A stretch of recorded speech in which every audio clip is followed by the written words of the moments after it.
स्वामीनारायण भगवान की जय। हरि कृष्ण महाराज की जय। लक्ष्मी नारायण देव की जय।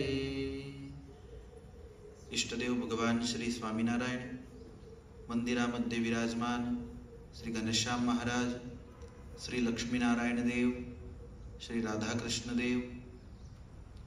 आज पौर्णिमाचा दिवस, त्या निमित्ताने सकाळच्या आरतीमध्ये उपस्थित सर्व हरिभक्त मंडळी सर्वांना जय श्री स्वामीनारायण।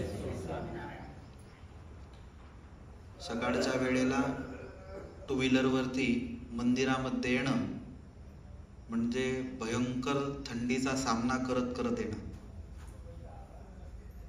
पण थोडी थंडी सहन केल्यानंतर गरमी पण येते, पण सकाळी गाडी चालवणे हे खूप कठीण आहे। पण आज तुम्हाला एक अशी कथा सांगतो की ज्यांनी थंडी कोणाला लागते, देहाला लागते, पण असे भक्त पण झाले की ज्यांनी स्वतःच्या देहाला देह समजला नाही, असे विदेही भक्त झाले। जे शास्त्र आहे त्या सर्व शास्त्रांमध्ये एक भक्ताला विदेही भक्त म्हटले आहे, ज्यांचं नाव होतं जनक भक्त, जे माता सीता यांचे पिता होते। इक्ष्वाकू वंशामध्ये ज्यांचा जन्म झाला होता। तुम्हाला आश्चर्य वाटेल, भगवान राम ज्या कुळामध्ये जन्माला आले त्याच वंशामध्ये भगवान माता सीतांचं पण प्रागट्य झालं आहे, ज्यामध्ये निमी राजा होते। निमी राजा यांना वशिष्ठ ऋषींनी शाप दिला होता की तुम्ही देहरहित होऊन जा, आणि निमी राजांनी तप केलं भगवानचं। भगवान प्रसन्न झाल्यानंतर त्यांना सांगितलं की मला तर देहरहित व्हायचं सांगितलं आहे, तर आता मला तुम्ही हे जे तुमचे डोळे जे असे आपले होत आहे ना, पापण हालताय, मला सर्वांच्या डोळ्यामध्ये वास द्या। आपल्या सर्वांच्या डोळ्यामध्ये निमी राजा वास करून राहिले, तर देहरहित झाले, आणि म्हणून त्यांना विदेही म्हटले गेले, आणि त्यांचे पुत्र जनक महाराज झाले, आणि म्हणून जनक महाराजांना पण विदेही म्हटले जायचे। ते एक कारण असं होतं। दुसरं कारण जनक यांना विदेही म्हटलं जायचं त्यामागे की जनक महाराज हे स्वतःच्या देहाला देह समजत नव्हते, आणि सर्व ज्या अहमता ममता होत्या त्यापासून ते मुक्त झाले होते। या दुनियामध्ये सर्वात मोठी गोष्ट सोडणी म्हणजे अहमता सोडणी आहे। माणूस घर सोडून देतो, पैसे सोडून देतो, गाव सोडून देतो, पण मीपणा कधी सोडत नाही। म्हणजे अहंकार पण शास्त्रांमध्ये 3 प्रकारांचे सांगितले आहे: सात्विक अहंकार, राजस अहंकार आणि तामस अहंकार। सात्विक अहंकार म्हणजे मी भगवंताचा भक्त आहे, हा कोणत्या प्रकारचा अहंकार झाला? सात्विक अहंकार। त्यानंतर मी माळा करतो, मी यज्ञ करवला, मी सप्ताह बसवला, हा जो अहंकार आहे हा कोणता अहंकार आहे? राजस अहंकार आहे। आणि तिसऱ्या नंबरला जो आहे तामस अहंकार, म्हणजे मी बळवान आहे, माझ्याकडे एवढे पैसे आहे, याला तामस अहंकार शास्त्रांमध्ये म्हटलेला आहे। या तिघही अहंकारांपासून जे मुक्त होते ते होते जनक महाराज। माणूस स्वतःच्या लहानशा घरामधून आसक्ती सोडू शकत नाही, पण जनक महाराजांनी एवढं मोठं राज्य असून पण आसक्ती सोडली, म्हणून जे 9 योगेश्वर होते, ऋषभदेव भगवंताचे 100 पुत्र, त्या 100 पुत्रांमध्ये जे 9 पुत्र होते ते 9 पुत्र योगेश्वर झाले।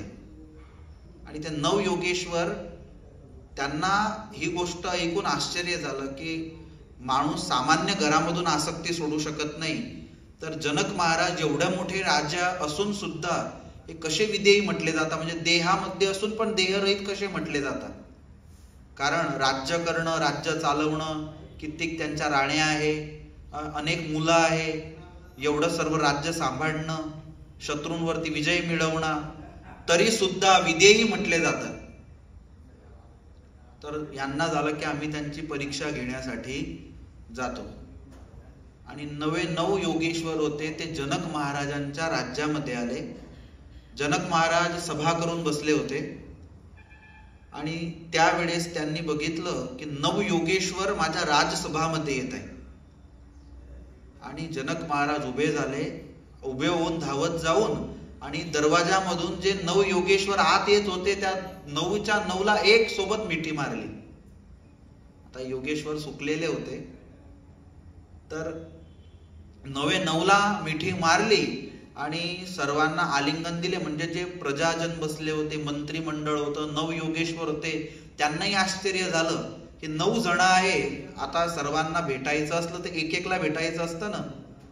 तर गवताचा आपण ते बांधतो ना त्याप्रमाणे सर्वांना गुंडाळले. आता सर्वांना आश्चर्य झालं. म्हणजे नवयोगेश्वरांनी तेव्हा तर काही बोलले नाही. नंतर जनक राजा एक एक योगेश्वरला पण भेटले, सन्मान करून त्यांना सिंहासनावरती बसवलं 9ला.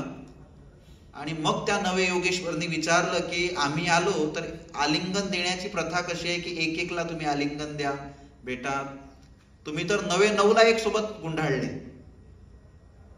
तर असं करण्याचं कारण तर जनक महाराजांनी सांगितलं की तुमच्यासारखे संत, तुमच्यासारखे योगेश्वर माझ्या राज्यामध्ये आले, मला दर्शन झाले, तुमचा सन्मान करता, तुम्हाला आलिंगन देता, हा देहाचा काहीच भरोसा नाही. जर 2, 3, 4ला मी आलिंगन दिले असते, सन्मान केलं असतं आणि हा देह माझा जर पडून गेला असता तर बाकीचे 3, 4, 5 बाकी राहून गेले असते. आणि म्हणून मी सर्वांना एक सोबतच एकच सेकंदामध्ये आलिंगन देऊन सर्वांचा सन्मान केलं. ही आपल्या बुद्धीच्या बाहेरची गोष्ट आहे. कारण की आपल्या सर्वांना असं वाटतं की जळगाव सोडून तर आपल्याला जायचं, सर्वांच्या मनामध्ये असं आहे. पण जेव्हा एकांतामध्ये बसून आणि विचार करतो तेव्हा या सर्व गोष्टी कळतात. माणसाने दिवसातून 10 मिनिटं तरी एकांतामध्ये राहिलं तर त्याला योग्य मार्ग भेटतात. पण काही लोक एकांतामध्ये राहू शकत नाही, त्यांना असं घाबरण्यासारखं वाटतं.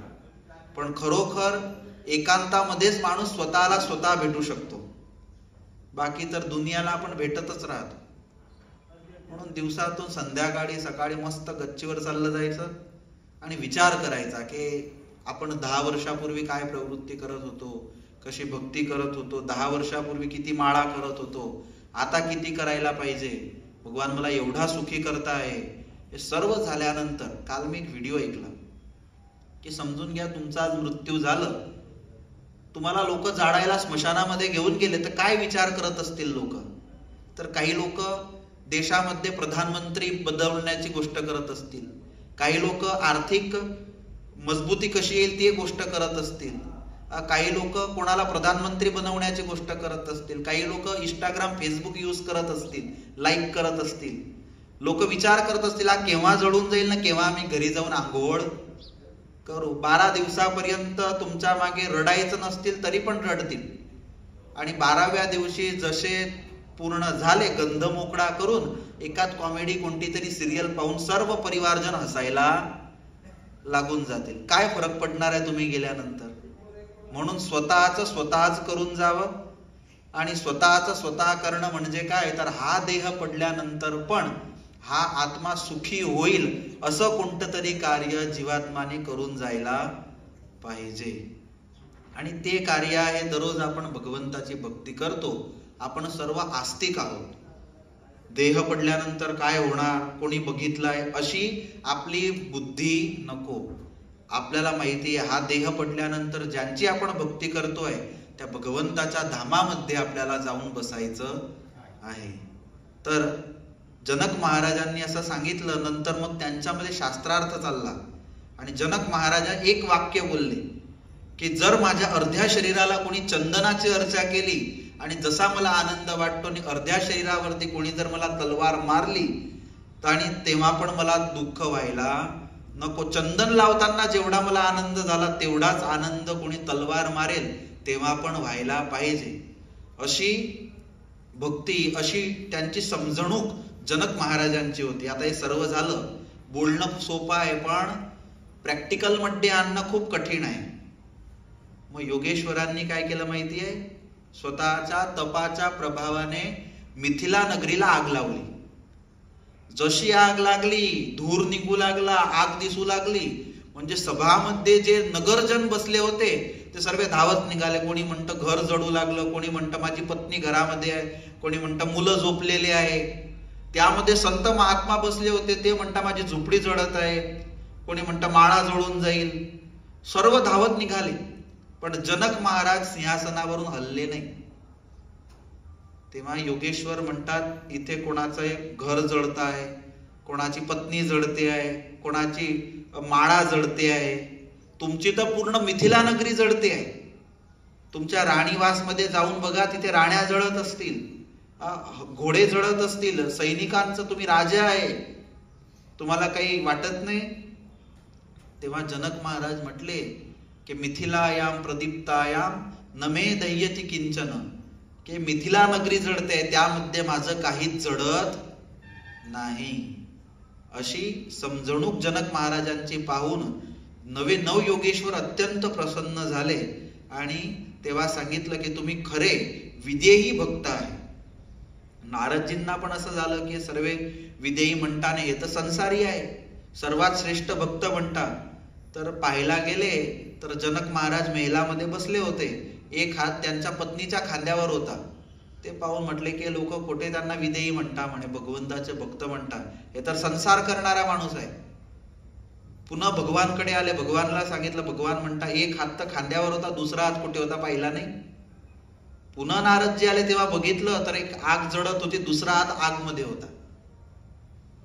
तर असे विदेही भक्त होते जनक महाराज. आणि त्यांच्या इथेच म्हणून जगदंबा स्वरूप माता पार्वतींचं प्रागट्य झालं आणि ते भगवान रामसह त्यांचं लग्न झालं.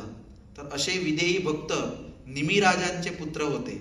या कथावरून समजायचं काय माहिती आहे? एकच समजायचं की आपण जनक महाराजांना जसं सुख दुःख आलं पण एक सारखी समजणूक राहिली, तसे आपण पण एक सारखी समजणूक ठेवावी आणि हमेशा वर्तमान काळामध्ये जगण्याचा प्रयत्न करावा. दुःख येतील ना, मग मी तेव्हा कसं त्यांना डिफेन्स करेल, तो विचार करसाल तर जास्त दुःखी होऊ.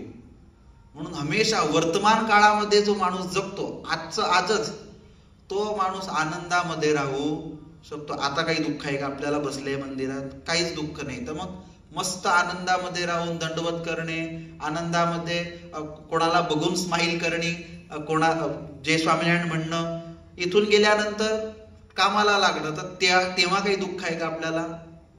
तेव्हा दुःख नसेल तर मग तेव्हा भगवंत जेवढा टाइम आनंदाचा असतो तेवढ्या टाइमामध्ये माणसाने, तो लहानसा का ना असो, पण त्यामध्ये आनंदी राहायला पाहिजे. आजच्या दिवशी आजच जगायला पाहिजे, उद्याचं उद्या बघलं जाईल. कारण की रात्र झाल्यानंतर सकाळी उठू की नाही हे तुम्हालाही माहिती नाही आणि मलाही माहिती नाही, कोणालाच माहिती नाहीये. म्हणून आजचं आज जो जगून घेतो, आजची आज जो भक्ती करून घेतो, तोच खरा भगवंताचा भक्त आहे. बाकी करू उद्या, करू 5 वर्षानंतर, झाली रिटायर झाल्यानंतर करू, तर मग ते झालीच समजा. म्हणून वर्तमान काळामध्ये भगवंताची भक्ती करावी आणि वर्तमान काळामध्ये जीवन पण जगावं. सहजानंद स्वामी महाराज की जय.